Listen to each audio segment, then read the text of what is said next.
안녕하세요. 여러분의 지적 호기심을 채워드릴 더 딥 다이브입니다. 오늘은 전기 이론의 세계로 한번 들어가 볼까 하는데요. 이게 전기기능사 시험 관련 질문 답변 자료인데, 이걸 보면서 이야기 나눠보려고요.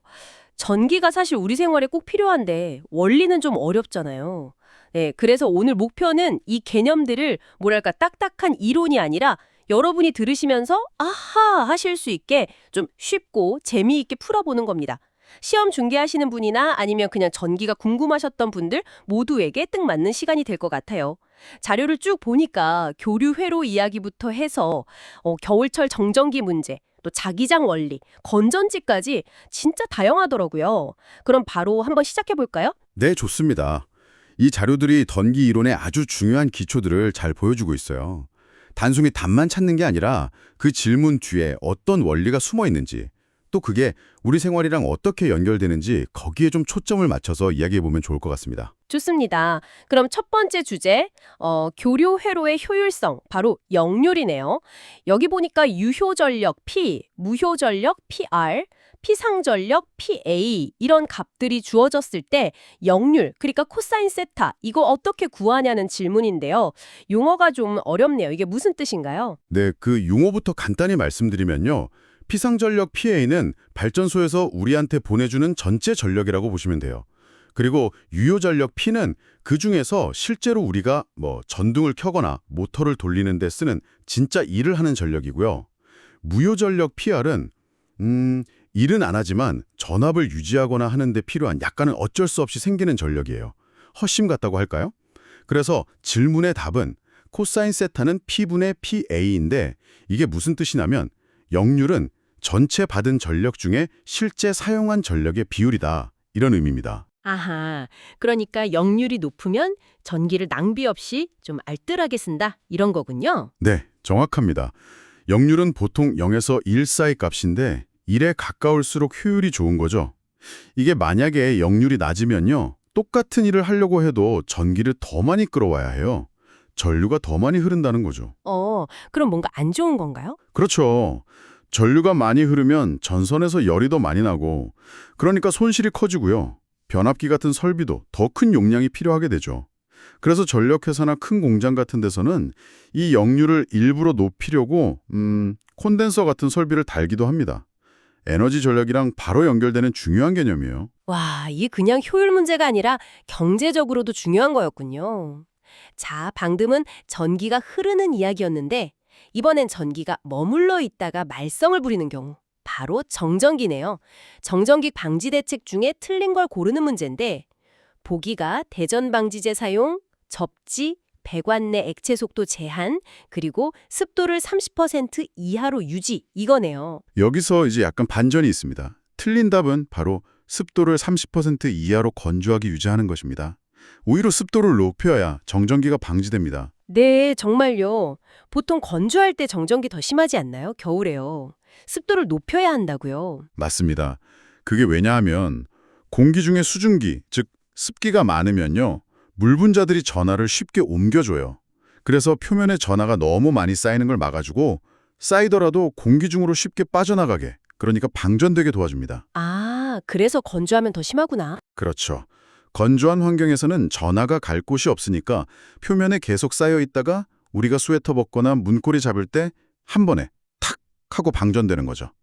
나머지 보기들은 다 맞는 방법이에요.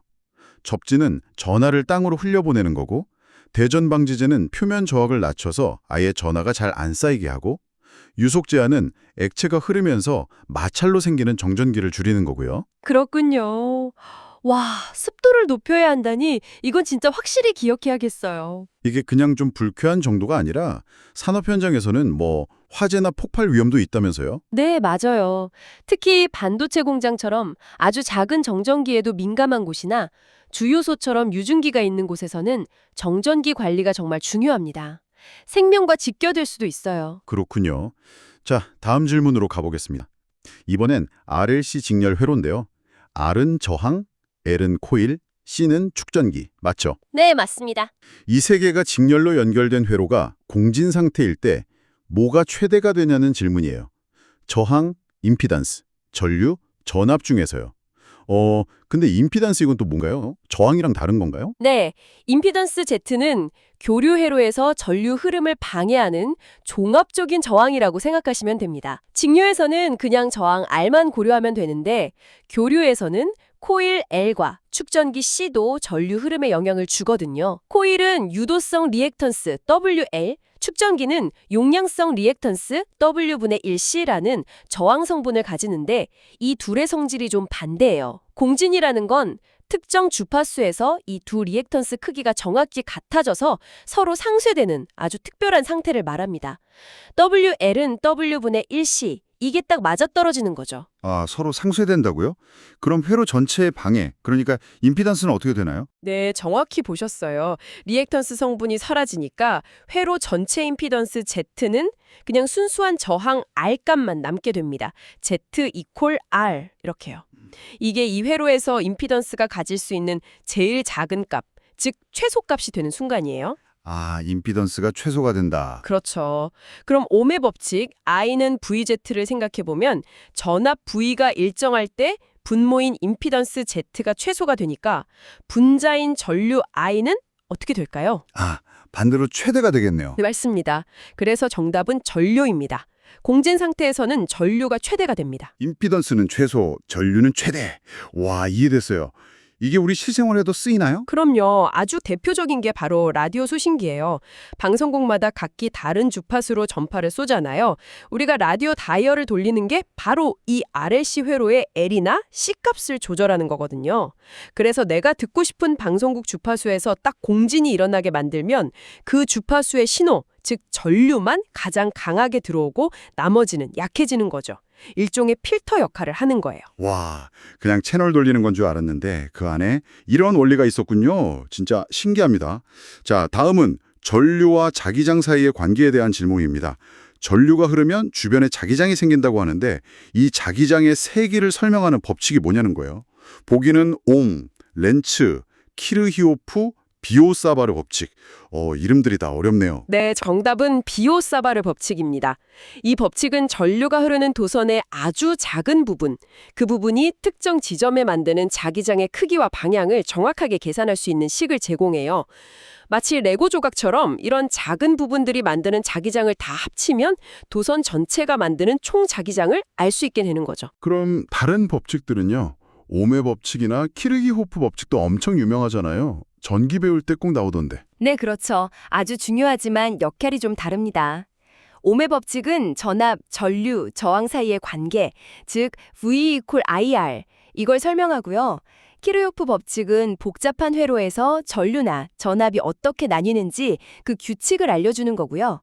렌즈 법칙은 자기장이 변할 때 생기는 유도 전류의 방향에 대한 법칙이에요. 오직 비오사바르 법칙만이 전류와 그 전류가 직접 만드는 자기장의 세기를 딱 연결해주는 핵심 법칙이라고 할 수 있습니다. 그렇군요.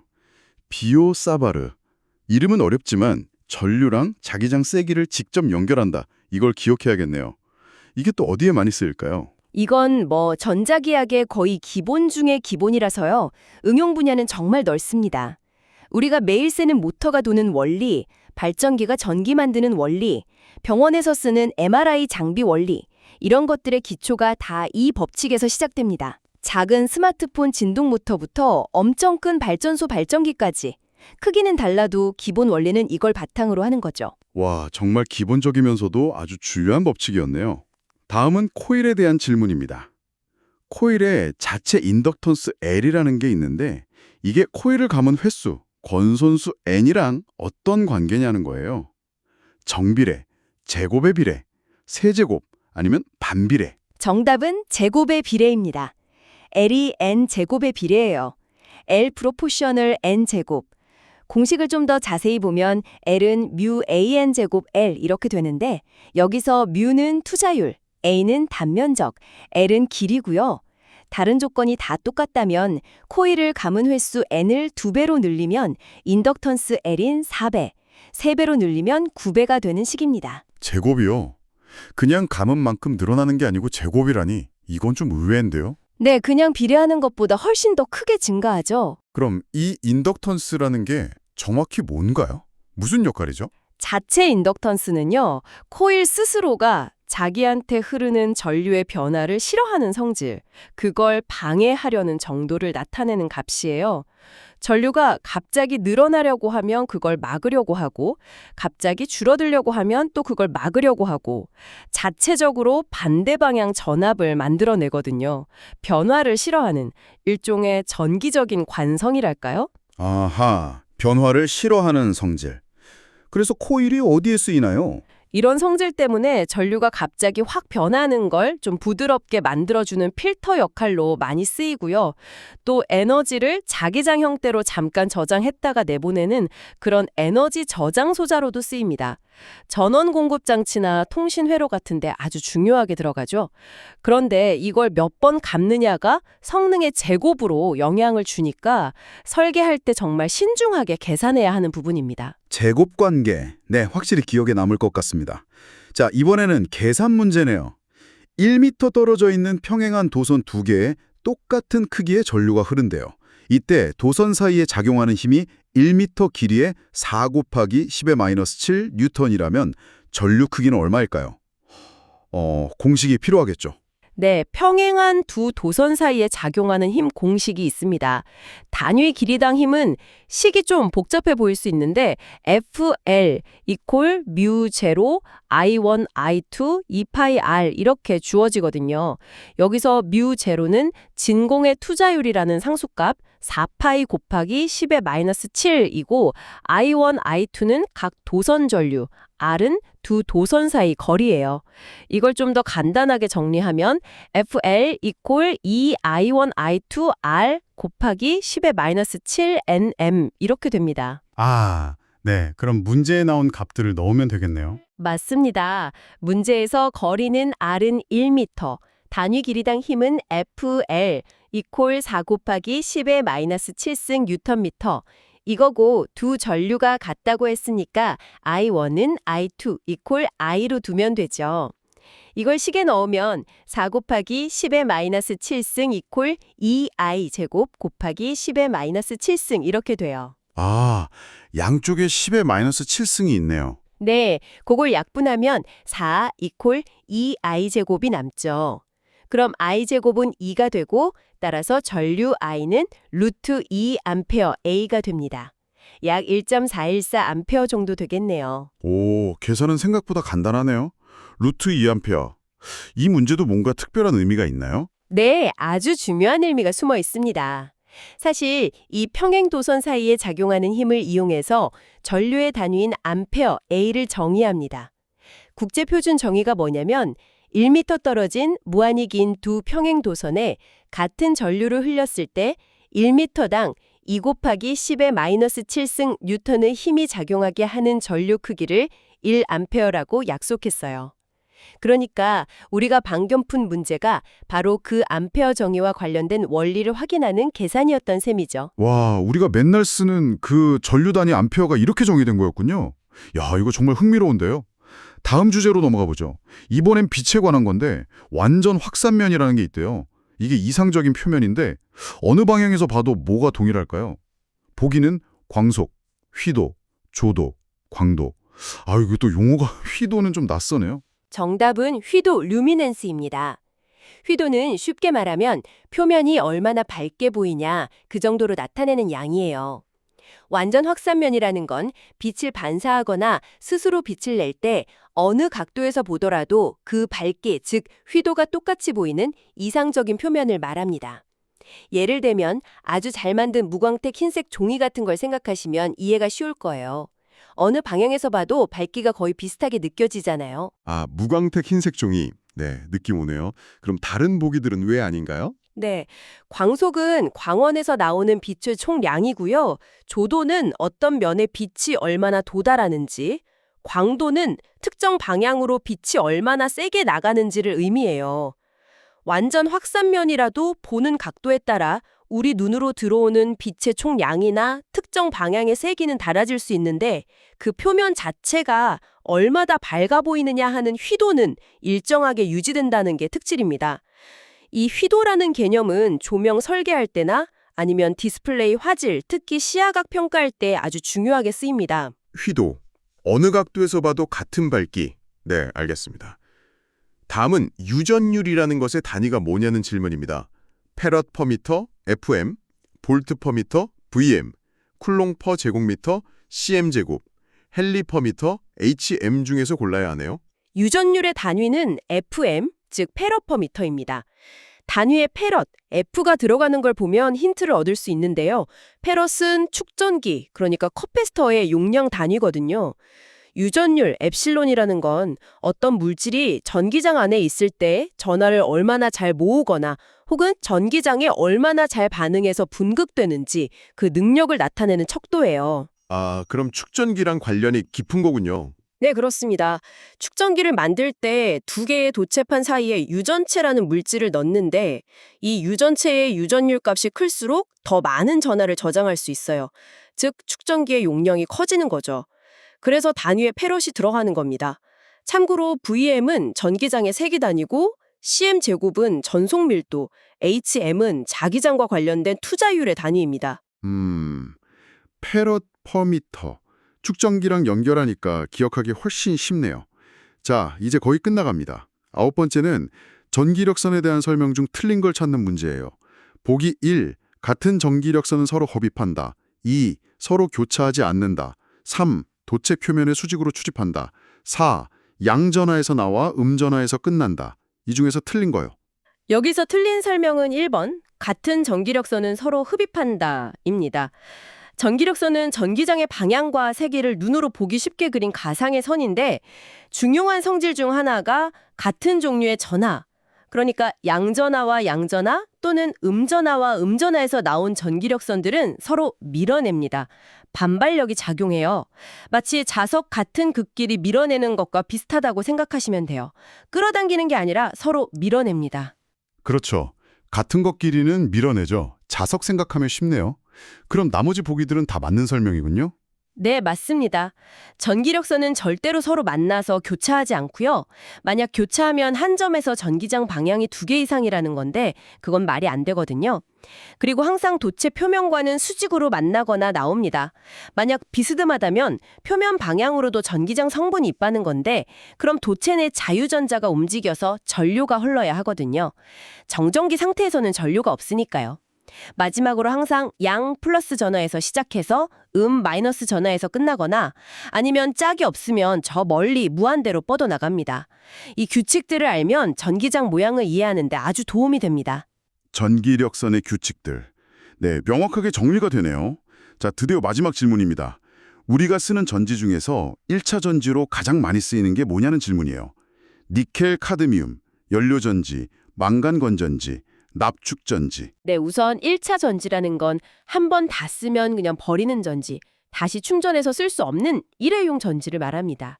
이 중에서 우리가 일상에서 제일 흔하게 보고 많이 쓰는 1차 전지는 바로 망간 건전지죠. AA나 AA 사이즈로 나오는 거요. 리모컨이나 시계, 장난감에 많이 들어가잖아요. 아, 우리가 보통 건전지라고 부르는 거네요. 네, 맞습니다.